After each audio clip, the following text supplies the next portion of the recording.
Salam Bapak Ibu Saudara. Ya, terima kasih hari ini ceria semua karena hari ini menjadi istimewa dalam rangka ulang tahun gereja terjadi reorganisasi. Kalau menurut tata gereja itu penabuhan dan diaken. Tapi karena penabuhan dan diakennya di gereja itu simpel, langsung di cover jadi majelis. Dalam majelis itu penatua tidak akan perintah guru Injil gitu kan. Semuanya kita tidak punya guru Injil, jadi yang ada adalah penatua dan diaken. Tapi baginya tidak sakit-sakitkan, pokoknya saya mau melayani firman silakan, mau pelayanan diakonnya yang silakan, siapa yang siap langsung bapak majelis, bapak ibu majelis, biasanya begitu. Ya, kita belum terlalu jelimet dalam bergereja, tapi berusaha untuk bergereja secara sehat. Nah, puji Tuhan sudah terpilih majelis yang baru dengan semangat yang baru. Terima kasih kepada para pelayan Tuhan yang sudah melayani untuk periode 2022 sampai 2025. Tuhan memberkati. Di dalam Tuhan segala jerih payahmu tidak akan sia-sia. Amin. Pasti akan ada buah yang dirasakan di dalam kehidupan kita ketika kita melayani Tuhan. Jadi pelayan Tuhan mengusik kadang-kadang mengusik orang keliru-keliru. Iya. Saya aja dulu juga masih sering keliru. Itulah sebabnya kita bergereja itu terbuka untuk mendengar masukan, nasihat, teguran dari Bapak Ibu senang. Bapak Ibu senang ya kalau negur majelis ini senang ya. Majelisnya begini, majelisnya begitu. Isi kurang ini, isi kurang dulu. Nah, sementara majelisnya, aku lulus. Memang sahabat aku ya, isi kurang. Guyon-guyon begitu. Tapi semua dengan sukarela melayani Tuhan. Nah, apa yang kita pelajari pada pagi hari ini, Bapak Ibu? Kita memperhatikan pada ayat 27 dan 28. Kepada mereka Allah mau memberitahukan betapa kaya dan mulianya rahasia itu di antara bangsa-bangsa lain, yaitu Kristus ada di tengah-tengah kamu. Kristus yang adalah pengharapan akan kemuliaan. Ayat 28. Dialah yang kami beritakan apabila tiap-tiap orang kami nasihati dan tiap-tiap orang kami ajari dalam segala hikmat untuk memimpin tiap-tiap orang kepada kesempurnaan dalam Kristus. Jadi temanya adalah supaya gerejaku teguh, gerejaku kokoh. Supaya gerejanya teguh, gerejanya kokoh, butuh pemimpin yang kuat.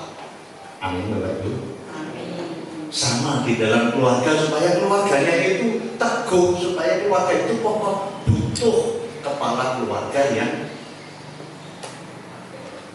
kuat imannya, butuh kepala keluarga yang dewasa rohaninya, butuh kepala keluarga yang bisa mengayomi keluarganya. Amin, Bapak Ibu. Yang mengayomi kepala keluarga atau anggota keluarga yang lainnya. Kadang-kadang ada orang yang merasa aku jadi kepala keluarga kok orang dianggap kepala. Sing jadi kepala malah anggota. Biasanya kepala keluarga itu kan laki-laki, bapak kepala keluarga. Tapi kadang-kadang ada yang bapak-bapak merasa sing jadi kepala kok malah ibu. Oh, kabeh senator ibu. Jadi bapak merasa tidak menjadi kepala. Menjadi kepala kalau di kantor, kalau di rumah kepalanya ibu katanya begitu. Ya, maka ibu-ibu juga belajar supaya bapak-bapak atau suami itu bisa ditempatkan sebagai kepala, dihargai dan dihormati sebagai kepala. Tetapi bapak atau suami juga harus menunjukkan bahwa dia adalah teladan yang baik. Amin. Iya, mau tidak mau harus jadi teladan yang baik supaya dihargai oleh anggota keluarganya. Dan mengapa ini menjadi penting? Karena gereja ini juga disebut sebagai keluarga Allah. Gereja disebut juga jemaat, kumpulan orang-orang beriman. Nah, di dalam ayat yang ke-27 tadi, banyak orang bangsa-bangsa yang lain tidak mengenal rahasia ini. Apalagi zaman dulu, zaman para rasul, tulisan saja banyak yang tidak tahu. Sampai sekarang itu ada orang yang membaca tidak tahu apa yang dibaca. Bahkan kalau kita mengikuti perdebatan-perdebatan di antara agama, antara orang beriman itu, ada saudara-saudara yang lain itu membaca kitab sucinya sendiri aja nggak tahu artinya. Pokoknya ngocok. Artinya apa? Mbok nggak tahu. Ayat kitab sucinya dibaca, tapi maksudnya apa ya nggak tahu. Pokoknya yang penting ngocok. Itu artinya apa? Nggak tahu. Itu banyak yang ngomong begitu. Saya ikuti di podcast apologetik. Jadi saudara kita itu mengocok kitab suci, artinya nggak tahu. Berarti rahasia kemuliaan Allah masih menjadi rahasia bagi mereka. Kemuliaan Allah masih tersembunyi bagi banyak bangsa-bangsa. Karena mereka nggak tahu, meskipun membaca kitab sucinya, nggak tahu maksudnya, nggak tahu apa rencana dan kehendak Allah, nggak tahu isinya ayat yang dibaca, kadang-kadang malah nggak tahu. Maka bersyukur kita ayatnya diberitakan dengan jelas. Kemuliaan Allah dinyatakan di tengah-tengah jemaat, di tengah-tengah gereja. Kita mengucap syukur bersama. Oleh karena itu, Rasul Paulus diberi tugas pelayanan untuk memberitakan hal itu kepada bangsa-bangsa. Yang dimulai dari gereja, dari jemaat. Jemaat dilayani dulu supaya kehidupan jemaat bertumbuh iman dan rohaninya. Baru kemudian Rasul Paulus memberitakan kepada bangsa-bangsa yang lain. Nah, itu tertulis di dalam ayat yang ke-28. Dialah yang kami beritakan apabila tiap-tiap orang kami nasihati dan tiap-tiap orang kami ajari dalam segala hikmat untuk memimpin tiap-tiap orang kepada kesempurnaan di dalam Kristus. Jadi pelayanan Rasul Paulus itu mengajari, memberitakan, menasihati, dan memimpin supaya jemaat itu semakin disempurnakan di dalam Kristus, semakin disempurnakan rohaninya di dalam Kristus, semakin disempurnakan imannya di dalam Kristus, semakin bertumbuh di dalam Kristus, supaya jangan sampai ada jemaat Tuhan yang imannya tetap lemah seperti kanak-kanak. Jemaat Korintus itu walaupun banyak jemaatnya, gerejanya besar di tengah-tengah kota besar, tapi masih banyak yang imannya seperti anak-anak. Sedikit-sedikit buka padu. Itu jemaat di Korintus. Silakan Bapak Ibu baca di pasal 1 dan pasal 3. Bahkan di jemaat itu terjadi perpecahan. Aku golongan Paulus, aku golongan Kefas, aku golongan Kristus, golongan satu merasa menjadi golongan sendiri-sendiri. Padahal di atas tadi jelas bahwa jemaat adalah tubuh Kristus. Tubuh itu satu. Memang banyak anggotanya, tetapi tubuh itu satu. Kristuslah kepala gereja. Satu dengan yang lainnya di dalam tubuh ini terhubung. Namanya tubuh tidak mungkin tangan jalan sendiri, kan? Namanya tubuh tidak mungkin kaki jalan sendiri, kan? Tapi secara keseluruhan berjalan bersama-sama. Itu namanya tubuh. Kalau jalan sendiri-sendiri itu namanya apa? Tangan jalan sendiri, kaki jalan sendiri. Iya, betul Pak David itu.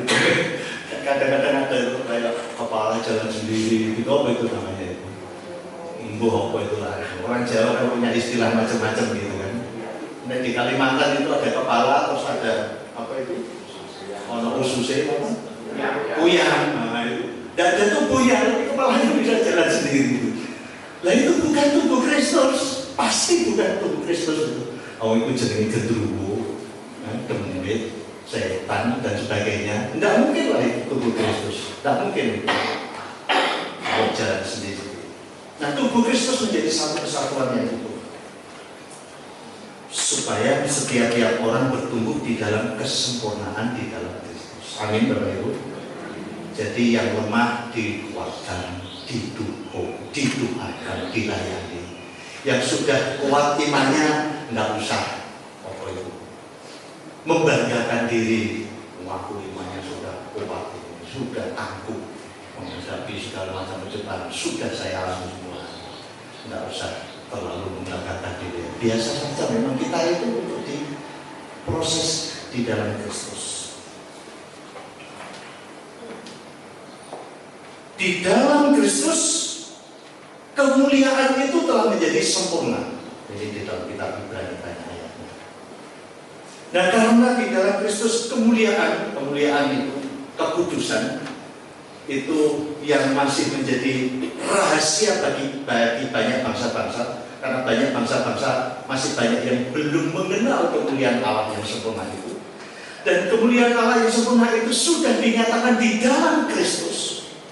Maka orang-orang yang percaya di dalam Kristus dan hidup di dalam Kristus, bukan hanya percaya saja, tapi hidup di dalam Kristus, dia menyatakan kasih kemuliaan Tuhan di dalam hidupnya. Maka ia diberi tugas untuk memberitakan, menasihati, mengajari, dan memimpin, supaya orang yang masih lemah imannya bersama-sama bertumbuh di dalam Kristus. Itu dilakukan oleh Rasul Paulus kepada jemaat di Kolose. Aku, Rasul Paulus, telah diutus oleh Allah supaya memberitakan, menasihati, mengajari dan memimpin orang-orang supaya bertumbuh di dalam kesempurnaan Kristus. Bahkan di dalam tugas pelayanannya itu di ayat 25 itu, Rasul Paulus adalah hamba. Meskipun dia mengajar, memimpin, menasihati, tetapi dia mengaku diri sebagai hamba. Karena hamba itu adalah melayani. Nah, gereja adalah tubuh Kristus di dalam ayat 18 tadi, dan Kristus adalah kepala. Saya bacakan saja Bapak Ibu ayat 18.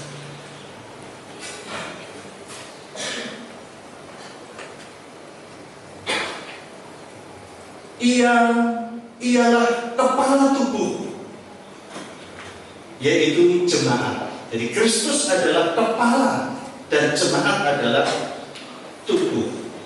Ialah yang sulung, yang pertama bangkit dari orang mati, sehingga ia menjadi utama dalam segala sesuatu. Kristus adalah kepala, ia adalah kepala, dan jemaat adalah tubuh. Kita sudah sering mendengar ayat ini, Bapak Ibu. Itu maksudnya apa?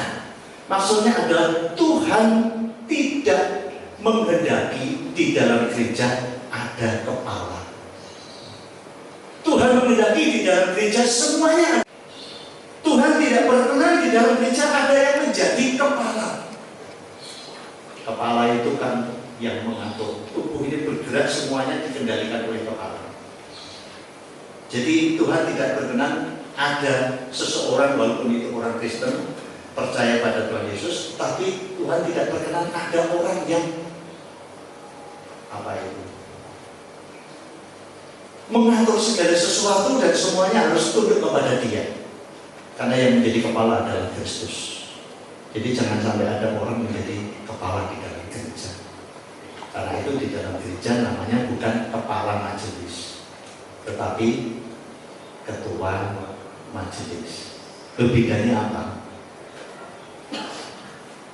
Karena ketua itu berarti dia memimpin supaya semua bersama-sama di dalam Tuhan, kedudukannya sama di dalam Tuhan. Ketua itu berarti dituakan, dianggap yang paling bijaksana, supaya di dalam rembukan-rembukan itu terarah dengan baik.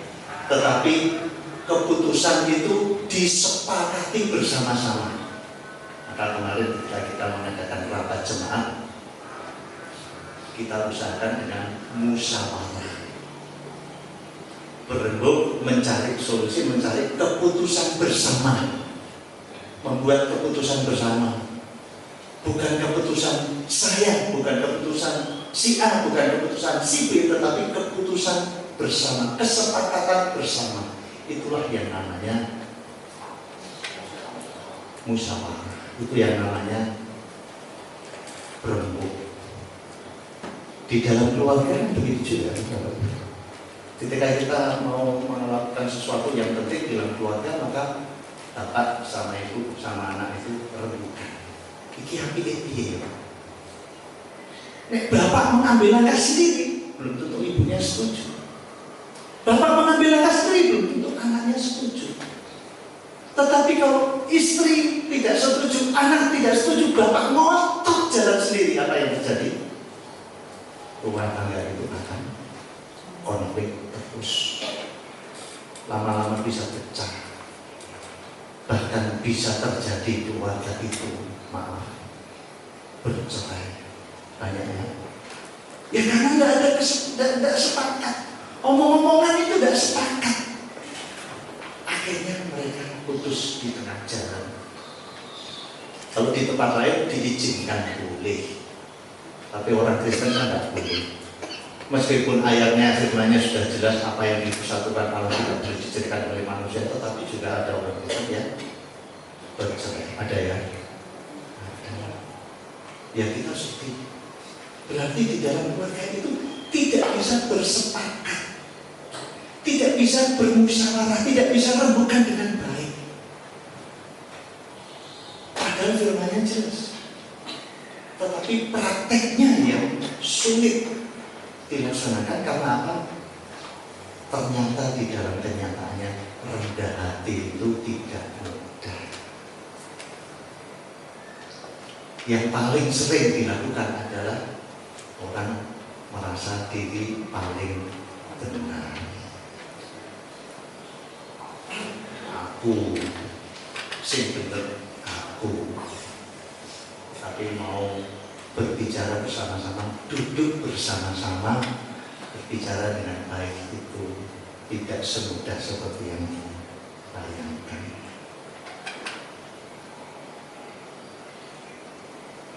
Tidak boleh ada orang yang meninggikan diri, karena pasti di dalam keluarga akan tidak pernah ada kedamaian. Tidak boleh ada seseorang yang berkuasa dan meninggikan diri dan berkuasa penuh di dalam gereja. Maka gereja itu pasti tidak ada kerukunan. Orang Kristen diajari untuk belajar rendah hati, berjiwa melayani satu dengan yang lain. Kita masih ingat kasus jemaat di Antioquia? Masih ingat Bapak Ibu? Kisah Rasul pasal 15, ketika Rasul Paulus dengan Bapak Ibu Barnabas berselisih pendapat dengan rasul-rasul yang lainnya yang datang dari Yerusalem. Kalau tidak salah itu yang Rasul Yakobus dan teman-temannya berdebat keras. terjadi pro dan kontra, mempermasalahkan tentang kalau orang yang bukan Kristen masuk menjadi jemaat Tuhan itu harus disunat apa enggak. Cuma gara-gara itu terjadi perbedaan pendapat yang keras. Kalau rasul-rasul yang lainnya harus, tapi Rasul Paulus enggak usah. Itu memang dari bangsa-bangsa yang lain. Karena tidak terjadi kesepakatan, dikhawatirkan gereja pecah. Lalu rasul-rasul ini diutus ke Yerusalem untuk bersidang di Yerusalem, sehingga rasul-rasul dan nabi-nabi mengadakan persidangan di Yerusalem. Kisah Rasul 15. Lalu hasilnya ditulis, ya, kalau rapat sinode itu kan ada akta sidang. Kalau kita rapat itu ada notula rapatnya. Nah itu di persidangan di Yerusalem itu hasilnya ditulis, lalu kemudian dibawa ke Antioquia, dibacakan di hadapan jemaat. Ini hasil keputusan persidangan nabi-nabi dan rasul-rasul di Yerusalem. Nah, yang menarik adalah kata bersidang. Bersidang itu di dalam Alkitab ditulis sunaku, artinya to live together. Apa berarti? Memimpin secara bersama-sama. Ternyata itu artinya bersidang. Sunaku, memimpin secara bersama-sama. Ada yang dituakan pemimpin sidang, tetapi semuanya punya hak yang sama untuk berpendapat, lalu kemudian disepakati bersama-sama. Hasilnya adalah keputusan sidang jemaat, sidang di Yerusalem. Nah, sidang itu tadi adalah sunaku. Di dalam Kisah Rasul 15 tadi, ayat 6. Nah, kita juga pernah mendengar Sanhedrin. Nah, kalau zaman suami itu kan kita senang. Mahkamah Agama Yahudi mengadakan pertemuan di Sanhedrin. Nah, Sanhedrin itu adalah tempat bersidang. Sanhedrin. Di Perjanjian Baru ditulis Sunedrion. Bahasa Indonesia yang Sanhedrin. Bahkan ketika kita mendengar istilah gereja itu di dalam Perjanjian Baru itu ditulis eklesia. Perjanjian Baru itu kan seringkali jemaat atau gereja itu kan diambil dari Perjanjian Baru dari bahasa Yunani itu kan eklesia. Kita sudah familiar dengan istilah eklesia. Tetapi pada zaman para rasul-rasul yang namanya eklesia itu dipakai oleh orang Kristen dan orang yang bukan Kristen. Jadi ketika orang banyak berkumpul, yaitu eklesia. Jadi kalau yang sekarang ini lagi viral di Jawa Barat, ada gubernurnya yang lagi viral ini, KDN. Ketika daerahnya itu banjir, longsor, lalu kemudian dilihat, oh ternyata alirannya sungai itu sudah dibangun toko segala macam begitu, lalu sama Pak KDN ini dibongkar. Ketika mau dibongkar, gubernurnya ini ketemu dengan penduduk di situ. Gimana saudara-saudara? Ini banjir karena saluran airnya sudah sempit, banyak bangunannya. Ini kalau dibongkar setuju tidak? Setuju. Ya sudah, yang dibongkar dikasih kompensasi, kamu kos dulu, kontrak dulu. Ini mau diperbaiki salurannya supaya lancar lagi. Dan ketika gubernur itu ketemu dengan penduduk masyarakat di sekitar itu, lalu mereka berembuk dan mereka semua setuju. Orang-orang yang berembuk dengan gubernur lalu mereka setuju bahwa saluran air itu harus diperbaiki, bangunannya harus dibongkar. Itu namanya eklesia. Jadi eklesia bukan hanya istilah khusus dipakai untuk kita. Cuma lama-lama eklesia ini dipakai untuk orang Kristen. Tapi pada zaman Rasul dulu orang berkumpul itu eklesia. Makanya di dalam Kisah Rasul ada istilah sidang rakyat. Di dalam Alkitab ditulis eklesia. Jadi rakyat berkumpul seperti yang dilakukan di Jawa Barat. Jadi kalau penduduk masyarakat Jawa Barat itu atau Pak Dedinya atau temannya itu hidup pada zaman para rasul, lalu mereka mau ngomong dengan bahasa Yunani, lalu mereka membuat keputusan bersama-sama, bersepakat, mereka disebut eklesia. Nah sekarang menjadi istilah khusus untuk orang Kristen, eklesia, diterjemahkan gereja atau jemaat. Jadi prinsip dasar gereja itu adalah bersama-sama, duduk bersama-sama, membicarakan segala permasalahannya supaya bisa disepakati bersama. Di dalam keluarga-keluarga prinsip itu berlaku sama. Di dalam gereja seperti itu. Oleh karena itu gereja pertumbuhannya seolah-olah lambat karena harus duduk bersama, bersepakat bersama-sama. Kelihatannya lambat. Beda dengan perusahaan. Perusahaan itu kalau direkturnya ada pegawainya nggak cocok, langsung pindah. Ini kok melawan kalau direktur, kalau bosnya pecah, gitu kan? Ya karena targetnya adalah produktivitasnya menurun. Ganti, manajer yang jelek, manajer yang bagus. Kayak sepak bola kan begitu. Waduh, ini kok kalah. Apa itu pelatihnya ganti. Perusahaan begitu karena targetnya adalah produktivitas. Tapi gereja targetnya adalah pertumbuhan rohani. Karena targetnya adalah pertumbuhan rohani, ya harus dibina, diingatkan, diajari, dikasih contoh. Gitu aja ada yang gagal. Yudas kan gagal. Kalau tidak sepakat, nah kalau sini-sini nggak sepakat terus kemudian pisah, kenapa? Tidak ada kesepakatan, tidak ada kesamaan visi dan misi. Saya dengarkan di televisi itu kalau artis ditanya, loh kenapa kok pisah? Sudah tidak sevisi lagi, wah sudah tidak bisa bersama-sama lagi. Ya sudah, kita memilih berpisah. Ya kalau di tempat sana emang boleh, karena tujuannya adalah nggak cocok pisah.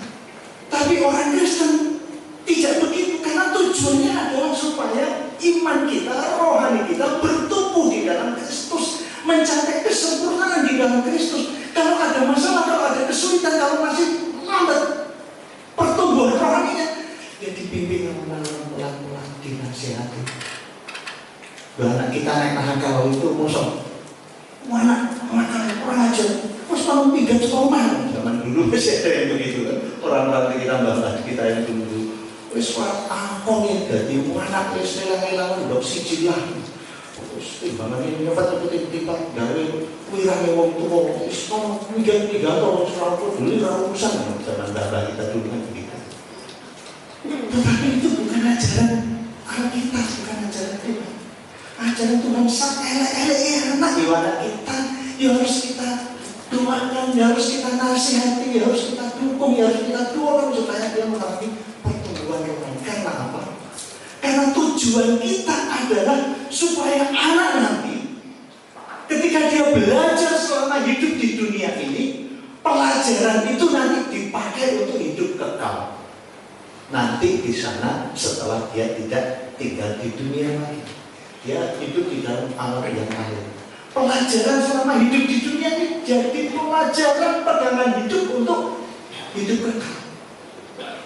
Karena itu target gereja bukan seperti yang ada di dalam perusahaan, tidak. Nah kalau mungkin ada gereja-gereja yang modelnya seperti perusahaan, ya silakan saja. Nah Bapak Ibu Saudara yang dikasihi oleh Tuhan, karena itu kita harus bersabar, kita harus bertekun. Di dalam pelayanan itu juga kita butuh bersabar, bertekun, tidak mudah. Bahkan kita belajar sampai tutup usia.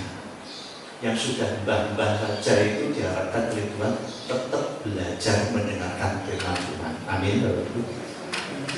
Saya sampai hari ini aja masih belajar. Itu dipakai di dunia pendidikan, belajar seumur hidup. Apa itu namanya? Pendidikan seumur hidup sampai tua. Saya pun sampai hari ini masih belajar. Jadi yang muda-muda itu ya harus giat belajar. Bukan hanya belajar matematika, tapi juga belajar tentang kehidupan. Nah, Bapak Ibu Saudara yang dikasih oleh Tuhan, itulah supaya gereja kita teguh, maka kita belajar mengikuti teladan Tuhan Yesus. Dan yang sudah dilakukan oleh Rasul Paulus, dan juga yang sudah dilakukan oleh gereja-gereja dari abad ke abad. Maka sampai hari ini kita bergereja seperti ini. Sudah orang rapat, majelis yang rapat. Dan memang pertumbuhan rohani itu tidak bisa dipaksa kayak gawe rempeyek, goreng mateng, goreng sop, goreng mateng. Pertumbuhan rohani nggak kayak goreng rempeyek, gitu loh. Bertumbuhnya itu tidak bisa dipaksakan kalau orangnya itu tidak mau sadar untuk belajar dan bertumbuh rohani. Kita harus dengan sabar bertekun melayani, mendoakan supaya bertumbuh bersama-sama. Jangan sampai ada yang ketinggalan. Jangan sampai ada yang tersesat. Yang ketinggalan, tersesat itu kayak siapa itu yang di Gunung Rinjani itu, Juliana Marins yang dari Brasil. Ketinggalan, Juliana sudah maju di depan, jadi kesel ketinggalan. Terus belum tidak tahu jalan cari apa, jalan sendiri, tidak tahu kondisi di puncak Gunung Rinjani itu seberapa. Akhirnya terperosok masuk jurang. Sudah diketahui loh, masih hidup. Nah, mungkin dia berusaha untuk mencari jalan sendiri, tidak tahunya bahwa batu-batunya itu gampang longsor, terperosok lagi sampai jauh lebih dalam lagi. Ya kalau jalan sendiri begitu, kita bisa terperosok, bisa tersesat, bisa jatuh. Makanya kita semuanya bersama-sama, saling mendukung, saling mengasihi, saling menguatkan, saling mendoakan. Amin Bapak Ibu. Supaya jangan sampai ada yang ketinggalan untuk terperosok jatuh di dalam dosa. Kita juga tidak ingin di dalam keluarga kita ada yang maju, terus kemudian anaknya kurang maju ditinggal terus anak kadang-kadang yang ketinggalan tidak mungkin dalam keluarga. Cilik-cilik bisa anak tetap kita untuk kita doakan, kita kasih supaya dia juga ikut bertumbuh imannya di dalam Tuhan. Itulah yang diajarkan Tuhan supaya gereja teguh di dalam Tuhan. Nek ana apa-apa kita rebut bareng-bareng. Saat ini di Cimarwan menurut saya jalannya bergereja sudah sehat. Kita harus menjaga. Kita tidak ingin terjadi ada perpecahan di dalam jemaat. Nah, apa-apa dirembuk, walaupun kadang-kadang rebukan untuk wah, yang penting bisa dari itu habis itu terus kemudian sepakat. Berbeda pendapat boleh, tapi bisa duduk bersama kemudian rebukan bersepakat bersama-sama. Jangan sampai nggak cocok. Kayak itu ya, ada gereja jemaatnya Kak Manut kalau pendeta ya, diberi surat pemecatan jemaat. Ada ya, ada di sana. Tuh saya kaget itu. Wow, aku dipecat sama pendeta. Waduh, baru kali ini saya mendengar jemaat dipecat sama pendeta dikasih surat pemecatan. Ya sudahlah, itu urusannya mereka. Cuma saya ketawa dalam hati, itu layarnya yang banyak topo gitu. Ya sudah, yang penting kita menjadi gereja sudah bertumbuh dengan sehat.